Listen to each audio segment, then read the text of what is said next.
Hello friends, very good morning. ఇవాళ editorial start చేసే ముందు మీకు small announcement. All bank aspirants and NRA అనేది మీకు తెలిసిందే, నేషనల్ రిక్రూట్మెంట్ ఏజెన్సీ వాళ్ళు కొత్తగా మనకి సిఈటి అనే ఎగ్జామ్ కండక్ట్ చేస్తున్నారు 2022 నుంచి. దీంట్లో మీకు ఐబిపిఎస్, ఆర్ఆర్బి, ఎస్ఎస్సి మూడు కలిసిపోతాయి. NRA will include all three things. So NRA CET batch కూడా మనకి 23rd నుంచి, అంటే నెక్స్ట్ మండే నుంచి బ్యాంక్ ఇన్ఫినిటీకి, ఎన్ఆర్ఐ సిఈటికి కొత్త బ్యాచెస్ అనేవి స్టార్ట్ అవుతున్నాయి. బ్యాంక్ ఇన్ఫినిటీ ఫీజు వచ్చేసి మీకు 5,000 రూపీస్, ఎన్ఆర్ఐ ఫీజు వచ్చేసి 10,000 రూపీస్. సో ఈ కోర్స్ అనేది it covers all stages, prelims plus mains, అన్ని స్టేజెస్ ని కూడా కవర్ చేస్తుంది. ఎన్ఆర్ఐకి వచ్చేస్తే మీకు ఈ నెక్స్ట్ ఇయర్ ఈ మూడు కంబైన్ చేసేస్తున్నారు. అన్నింటికి కలిపి మీకు ప్రిలిమ్స్ ఉంటుంది, సెపరేట్ గా మెయిన్స్ ఉంటాయి. You will have access to all three mains and combined గా ఉన్న ప్రిలిమ్స్ కి మీకు యాక్సెస్ అనేది ఉంటుంది.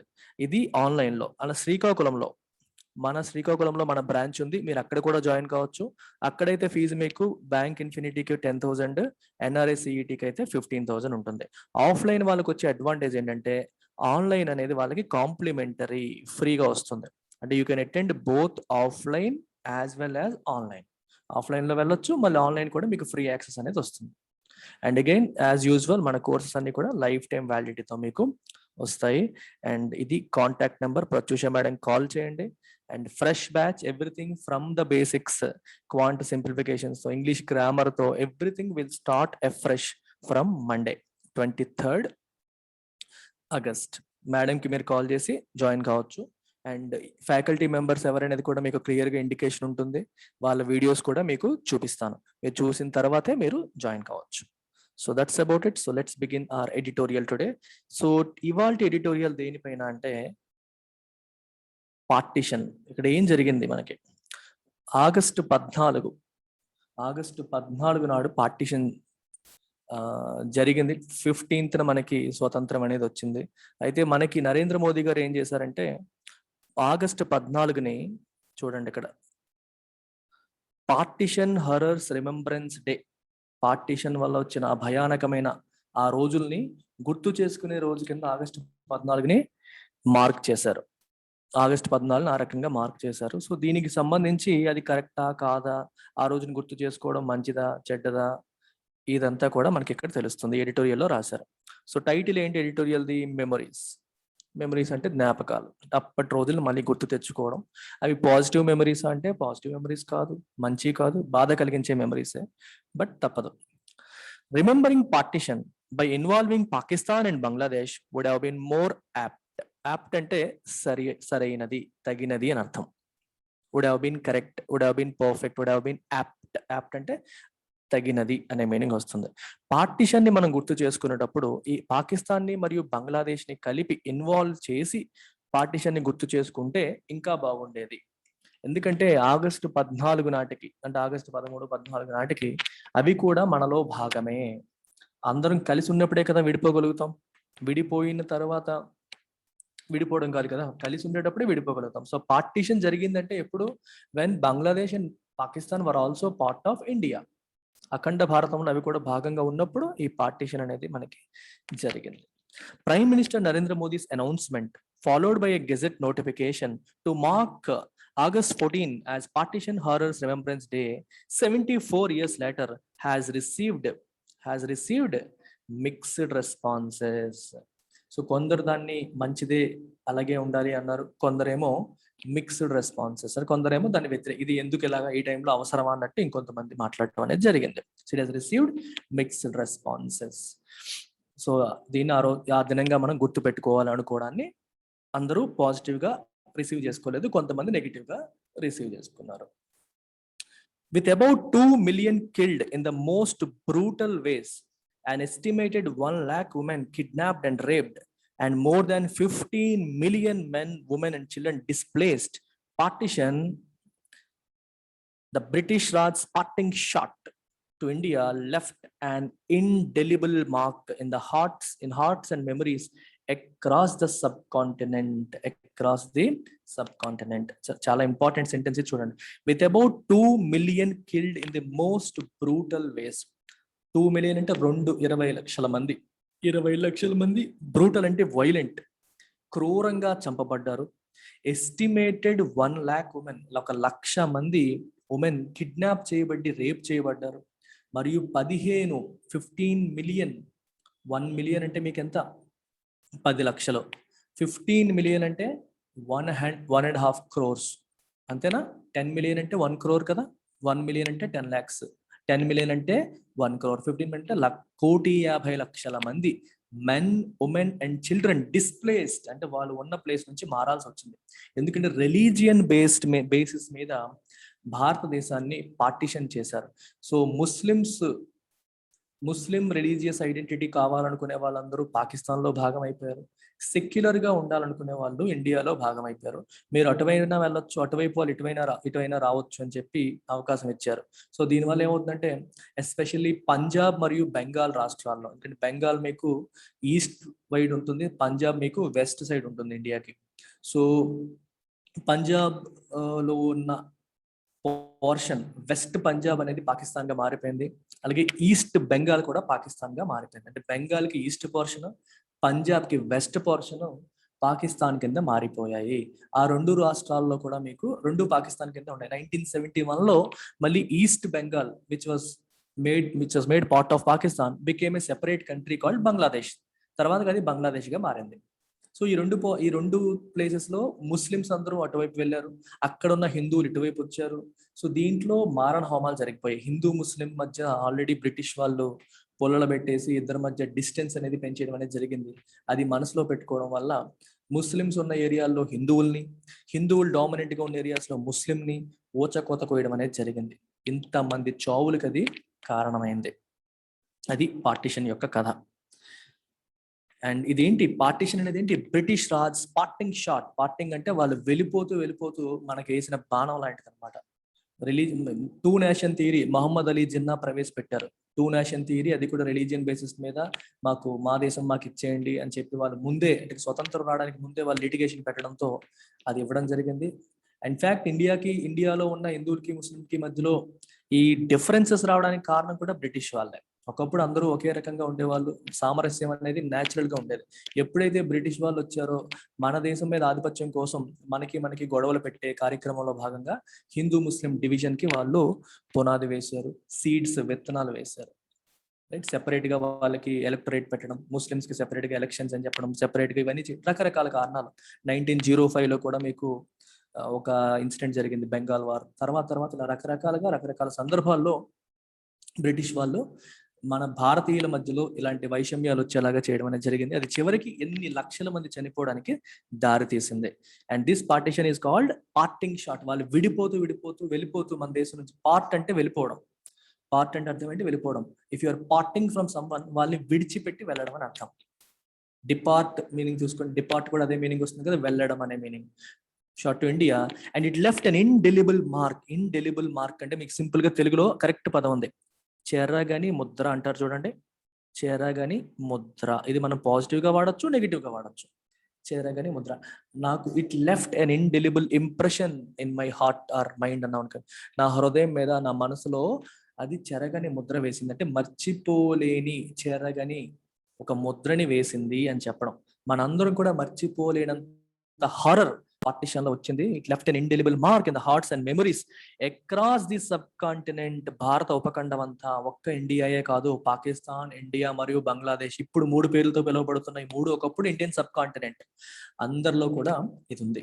For India in particular that lost its territory and its people to the west and the east, the decision was a painful cleaving that marred much of the joy felt in gaining independence. చూడండి, ఇండియాకి especially India ఏం కోల్పోయింది, west కోల్పోయింది మరియు east కోల్పోయింది. మీకు already చెప్పాను, బెంగాల్ కి ఈస్ట్ పోర్షన్, ఈస్ట్ బెంగాల్ కాస్త బంగ్లాదేశ్ అయిపోయింది, వెస్ట్ పంజాబ్ కాస్త పాకిస్తాన్ అయిపోయింది. అంటే అప్పటికి బంగ్లాదేశ్ కాదు, ఈస్ట్ బెంగాల్, వెస్ట్ పంజాబ్. పంజాబ్ లో ఉన్న వెస్ట్ పోర్షన్, బెంగాల్లో ఉన్న ఈస్ట్ పోర్షన్, 2 ముక్కలు కలిపి పాకిస్తాన్ అయ్యాయి. ఈస్ట్ బెంగాల్ కాస్త తర్వాత మనకి కాలక్రమంలో 1971లో సెపరేట్ గా వాళ్ళకి మళ్ళీ స్వతంత్రం వచ్చి పాకిస్తాన్ నుంచి ఇట్ బికేమ్ బంగ్లాదేశ్. చూడండి, ఇండియా తన టెరిటరీని కోల్పోయినట్టే కదా భారతదేశం. కొంతమంది పీపుల్ ని వెస్ట్ కోల్పోయింది, కొంతమంది ఈస్ట్ కోల్పోయింది. అయితే ఈ పార్టిషన్ అనే డెసిషన్ అనేది ఎటువంటి డెసిషన్ ఇండియాకి, it was a painful cleaving. Cleaving అంటే సెపరేట్ చేయడం, సివర్, స్ప్లిట్ అని, లేకపోతే సెవర్ అని చెప్పి అంటారు, అంటే సెపరేట్ చేయడం, ముక్కగా విడదీసేయడం అనమాట. ఇది ఎంతది పాజిటివా? పెయిన్ఫుల్, మనకి బాధాకరమైన క్లీవింగ్ ఇది. ఇది ఏం చేసింది? That marred much of the joy felt in gaining independence. స్వతంత్రం తెచ్చుకున్నాము అన్న ఆనందాన్ని అది పాడు చేసేసింది, మార్ చేసింది. మార్ అంటే దెబ్బ తీసింది, ఇమేజ్ ని దెబ్బ తీసింది. ఇఫ్ సంథింగ్ మార్స్ సంథింగ్ అంటే ఇట్ డ్యామేజెస్. మార్ మీనింగ్ డ్యామేజ్. దేని డ్యామేజ్ చేసింది? ఆనందాన్ని. స్వతంత్రం వచ్చింది అనే ఆనందాన్ని లేకుండా చేసేసింది, డ్యామేజ్ చేసేసింది. The violence that was unleashed by the decision pitted Indians against Indians, Hindus and Sikhs against Muslims, with the worst of the horror seen in Punjab and Bengal. States that were partitioned in the most mindless and thoughtless display of colonial insensitivity. చాలా important sentence ఇది.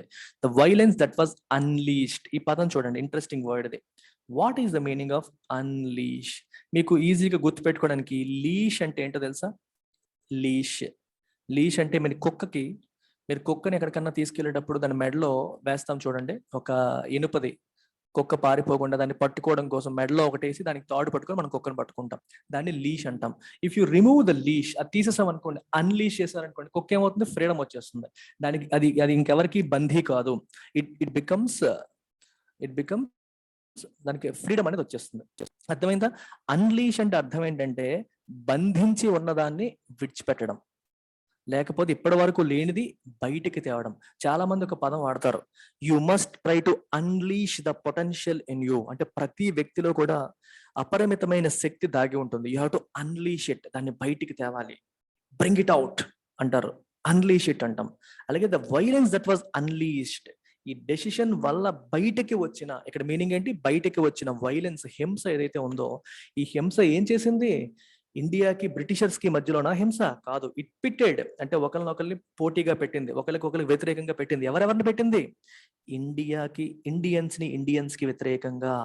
It pitted, వీళ్ళకి opposite గా వాళ్ళని పెట్టింది అనడానికి pit అంటాం. Indians కి వ్యతిరేకంగా పెట్టింది. హిందూస్ మరియు సిక్స్ ఎగ్నెస్ట్ ముస్లిమ్స్ అన్నట్టుగా మార్చేసింది.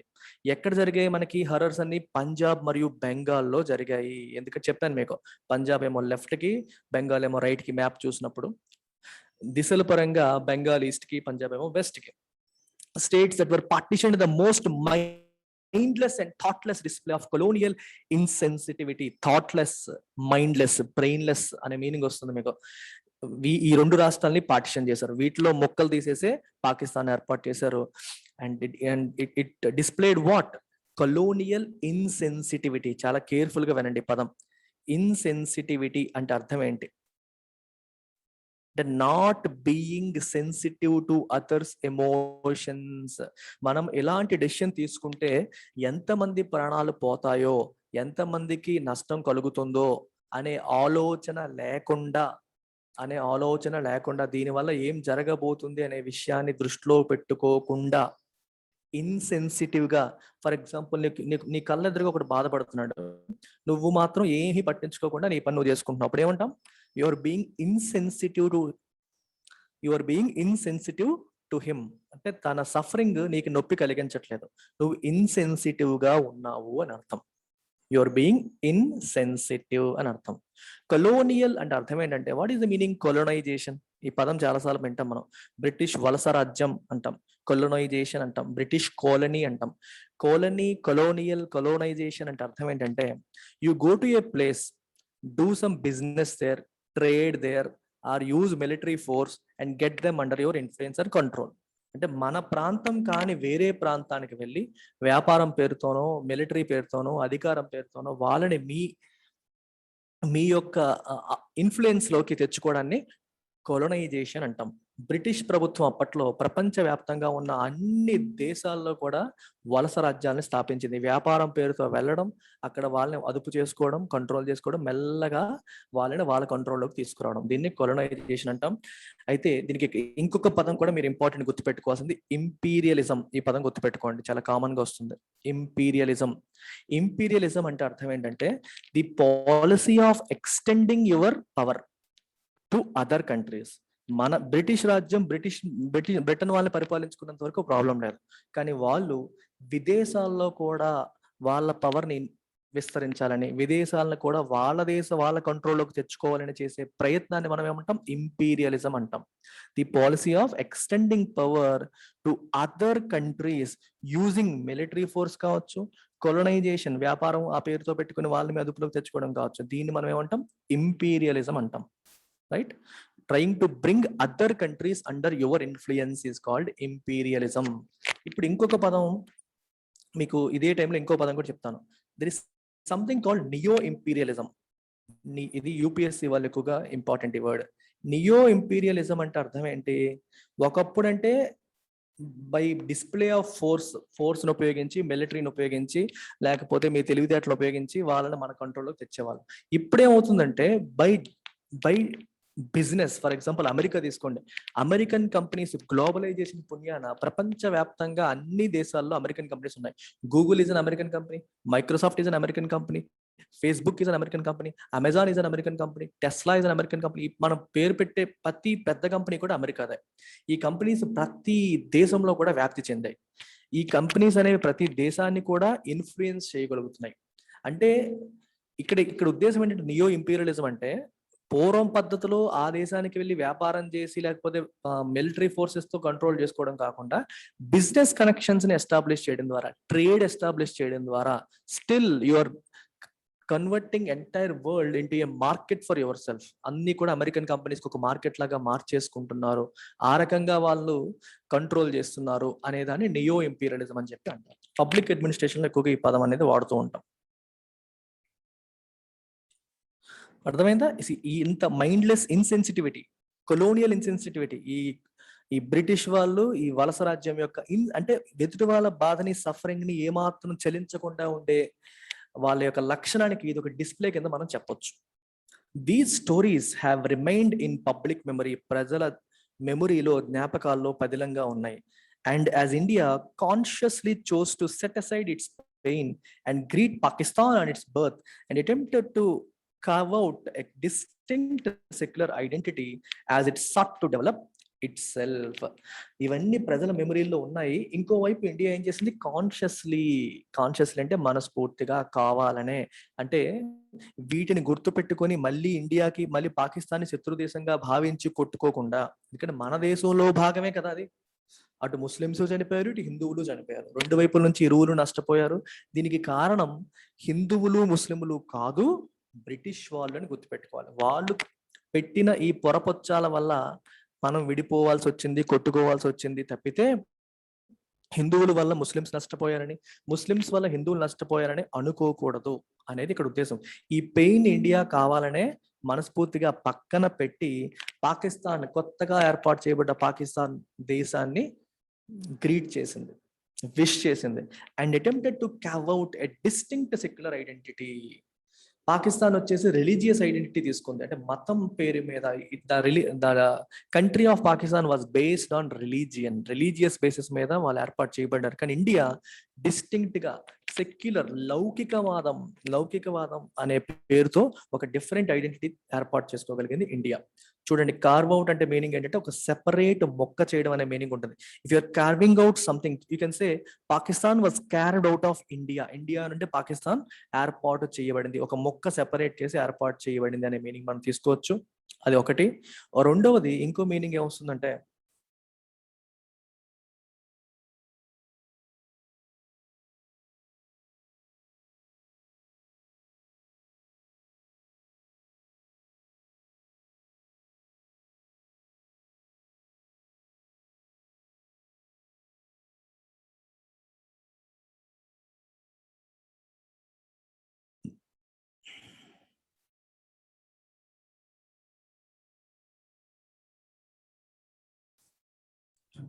సో రెండవది ఏంటంటే ఇక్కడ మనకి చూడాల్సింది,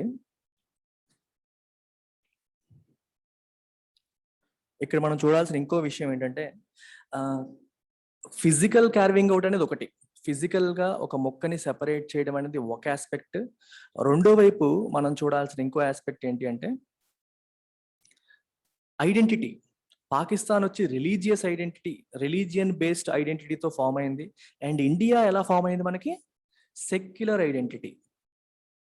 ఇండియా ఒక డిస్టింక్ట్ సెక్యులర్ ఐడెంటిటీతో తను డెవలప్ చేయాలనుకుంది. అంటే పాకిస్తాన్ అనేది ముస్లిం రిలీజియస్ ఐడెంటిటీతో వచ్చేసినట్టుగా ఇండియా వచ్చేసి హిందూ ఐడెంటిటీతో రావాలని అనుకోలేదు. మనకి డిస్టింక్ట్ గా సెపరేట్ గా లౌకికవాదం, అంటే అన్ని మతాలకి సమానమైన గౌరవం ఇస్తారు, ఇక్కడ అందరినీ ఒకేలాగా చూస్తారు అనే ఆస్పెక్ట్ లో ఇండియా ఐడెంటిటీని బిల్డ్ చేసుకునే ప్రయత్నం చేసింది.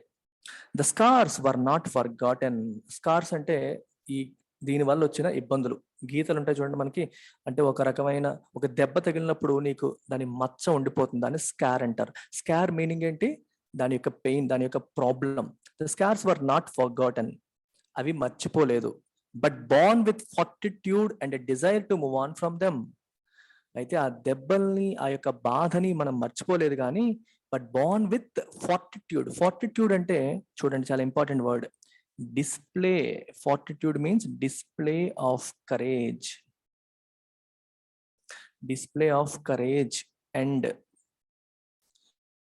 Display of courage. మీరు కరేజ్ అంటే తెలుసు కదా, ధైర్యం, సాహసం.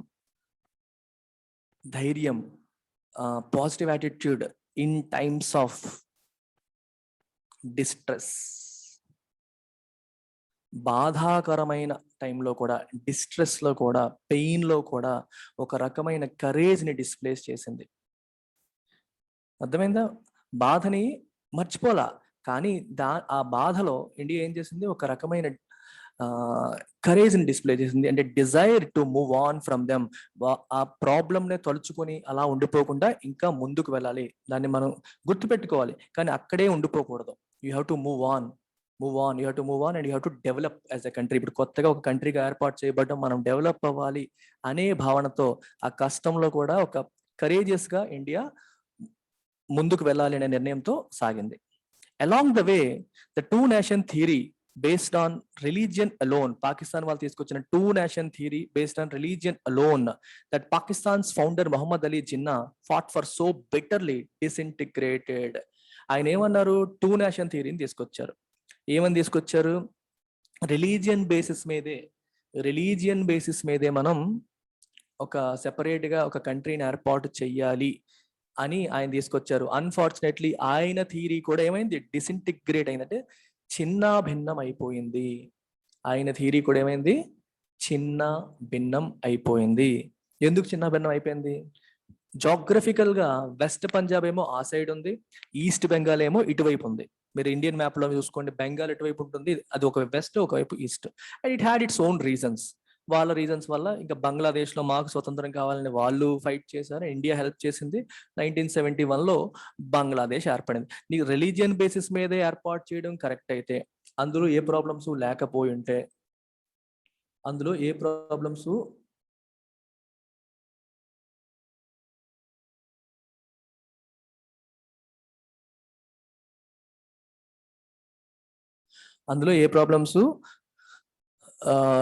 రిలీజియన్ బేసిస్ మీద ఏ ప్రాబ్లమ్స్ లేకపోయింటే కలిసి ఉండేవాళ్ళు, అయినా సరే విడిపోయారు. సో మొహమ్మద్ అలీ జిన్నా యొక్క థియరీ కూడా డిసింటిగ్రేట్ అయిపోయింది. ఆయన ఏమన్నారు? రిలీజియన్ బేసిస్ మీద అయిపోతే ఏ ప్రాబ్లం రాదని చెప్పి అన్నారు.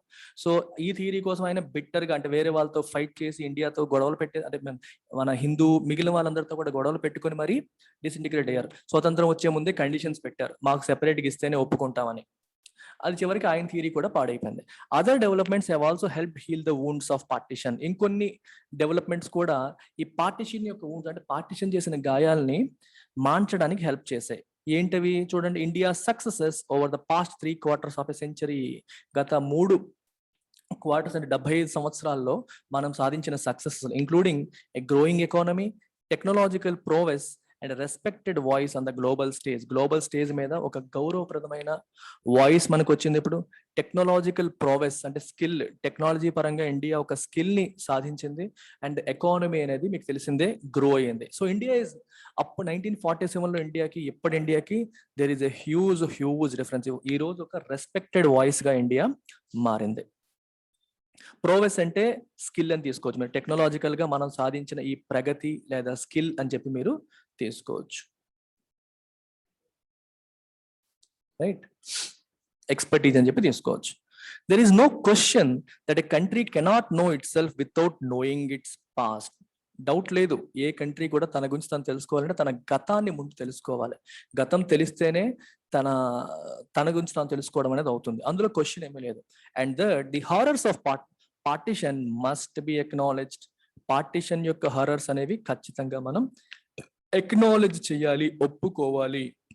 ఆర్కైవ్డ్ and mourned and కమెమొరేటెడ్.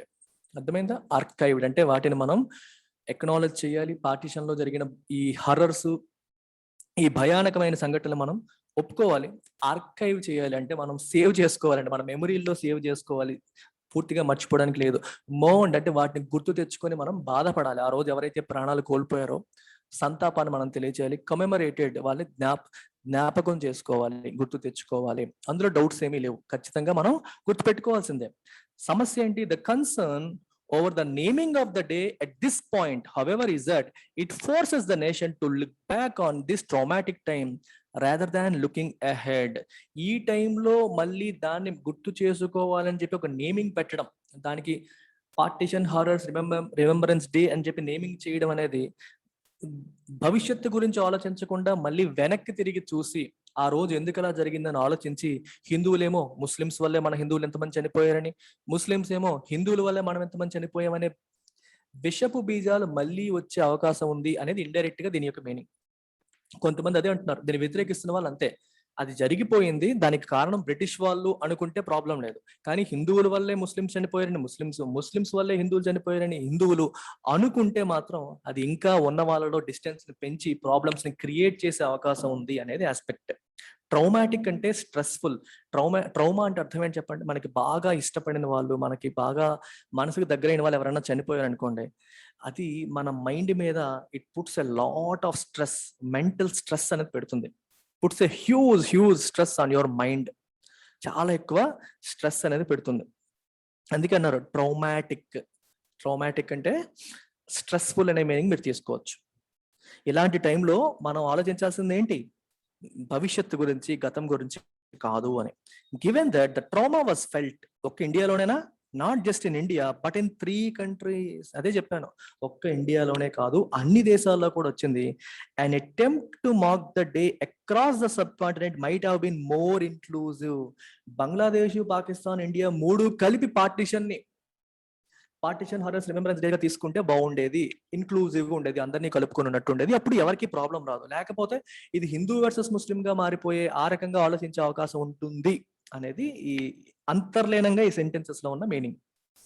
It is necessary to remember not just the violence of 1947 but also the colonial hand that wrote partition. చాలా ఇంపార్టెంట్ ఆస్పెక్ట్ ఇది. ఈ వైలెన్స్ ఒకటే గుర్తుపెట్టుకోవడం కాదు, దీని వెనకాల ఉన్న బ్రిటిష్ వాళ్ళ హ్యాండ్ ని కూడా గుర్తు చేసుకోవాలి, రైట్? దాన్ని మర్చిపోకూడదు. You have to remember the colonial hand that wrote the partition. Wrote అంటే రెక్ అనే పదానికి RWREK, రెక్ అనే పదానికి ఇది వెర్బ్. ఈ పదం యొక్క పాస్ట్ టెన్స్ రాట్. అర్థమైందా? ఈ పదం యొక్క పాస్ట్ టెన్స్ మీకు రాట్ అన్నమాట. So it is important to remember the colonial hand, British వాళ్ళ హస్తం ఉంది, దట్ రాట్ పార్టిషన్ అంటే దట్ కాజ్డ్. ఇక్కడ మీనింగ్ ఏంటి? కాజ్, కలిగించింది అని అర్థం. రెక్ అంటే మీనింగ్ ఏంటి? ఇక్కడ కలిగించింది. సో ఆ హ్యాండ్ ని మర్చిపోకూడదు, లేకపోతే మనల్ని మనం బ్లేమ్ చేసుకునే పరిస్థితి వచ్చేస్తుంది అనే ఉద్దేశం. And hold the British Empire to account. దీనికి కారణం మీరే బాధ్యత వహించాలని వాళ్ళని అనాలి. And educate successive generations on the perils of imperialism. Successive generation తర్వాత వచ్చే తరాలందరికీ కూడా ఇంపీరియలిజం యొక్క పెరిల్స్ అంటే డేంజర్స్ విషయంలో వాళ్ళని ఎడ్యుకేట్ చేయాలి. ఇంపీరియలిజం అంటే అర్థం ఏంటి? The policy of extending power to other countries. వేరే కంట్రీస్ ని మన పవర్లోకి, మన అధీనంలోకి తెచ్చుకునే ప్రయత్నాన్ని మనం ఇంపీరియలిజం అని అంటాం. ఇందాకే చెప్పాను. పెరిల్స్ అంటే డేంజర్స్. ఇలా చేయడం వల్ల ఎటువంటి ప్రాబ్లమ్స్ వస్తాయి, డేంజర్స్ వస్తాయి అనేది సక్సెసివ్ జనరేషన్ మనం ఎడ్యుకేట్ చేయాలి. అండ్ ఆర్బిట్రరీ మ్యాప్ మేకింగ్ అంటే ఈ పోర్షన్ మీది అని ఆర్బిట్రరీగా సరైన రీసెర్చ్ స్టడీ లేకుండా ఇష్టం వచ్చినట్టు చేయడం వల్ల ఎటువంటి డేంజర్స్ ఉంటాయి అనేది కూడా చూడాలి. And sowing religious divides in order to rule. వాళ్ళు మనల్ని పరిపాలించడానికి రిలీజియస్ డివైడ్స్, రెండు రిలీజియన్స్ మధ్యలో డివిజన్ క్రియేట్ చేయడానికి సోయింగ్ అంటే విత్తనాలు వేయడం, సీడ్స్ వేయడాన్ని మనం సోయింగ్ అంటాం, రైట్? ఇది కూడా చూడాలి. We have to understand all these things before taking a decision అని అర్థం. The Prime Minister's reasoning that the nation must be reminded of the need to remove the poison of social divisions, disharmony, and further strengthen the spirit of oneness, social harmony, and human empowerment is welcome. Prime minister అంటే మన ప్రధానమంత్రి గారు కారణం చెప్పారు, ఎందుకు గుర్తు చేసుకోవాలని చెప్పి కారణం చెప్పారు. ఏమని? The nation must be reminded, దేశం జాతిని మనం గుర్తు చేయాలి, జాతికి గుర్తు చేయాలి. ఏం గుర్తు చేయాలి? Of the need to remove the poison of social divisions. Social divisions వల్ల ఎంత నష్టం జరుగుతుంది, ఆ పాయిజన్ రిమూవ్ చేయాల్సిన అవసరం ఎంతైనా ఉంది అనే విషయాన్ని ప్రజలకి గుర్తు చేయాలి. డిస్హార్మోనీ, హార్మోని అంటే సామరస్యం, కలిసి ఉండడం, పీస్ఫుల్ కో ఎగ్జిస్టెన్స్. ఆ కో ఎగ్జిస్టెన్స్ లేకుండా డిస్హార్మోనీ వల్ల ఎటువంటి నష్టం ఉంటుంది. అండ్ స్పిరిట్ ఆఫ్ వన్నెస్ అనేది ఉండాలి, అందరం ఒకటే అనే భావన ఉండాలి. సోషల్ హార్మోనీ, సమాజంలో సామరస్యంగా బతకడం అనేది ఉండాలి. అండ్ హ్యూమన్ ఎంపవర్మెంట్, మనం ఒకరినొకరు ఎంపవర్ చేసుకోవాలి. హ్యూమన్ ఎంపవర్మెంట్ అంటే యూ హ్యావ్ టు, ఇప్పుడు చదువుకున్నాడు అనుకోండి, హీ బికమ్స్ ఎంపవర్డ్. తను స్కిల్స్ నేర్చుకున్నాడు అనుకోండి, ఎంపవర్డ్. హెల్దీగా ఉన్నాడు, empowered. when you get some additional skill, some additional strength, you are empowered, you are being empowered అని అర్థం అన్నమాట. ఇవన్నీ ఉండాలి అని ఆయన చెప్పారు. అలా చెప్పడం అనేది వెల్కమ్, ఆహ్వానించదగ్గదే. But this is an effort to be practised every day. ఇది ఒక రోజు చేసేది కాదు, డైలీ చేయాల్సింది. Not just one day in the year, ఏదో సంవత్సరానికి ఒకసారి చేసేది కాదు. You have to do it on a daily basis అని అర్థం. Okay, so beautiful editorial. So మంచి వర్డ్స్ ఉన్నాయి, make notes. Take care, bye.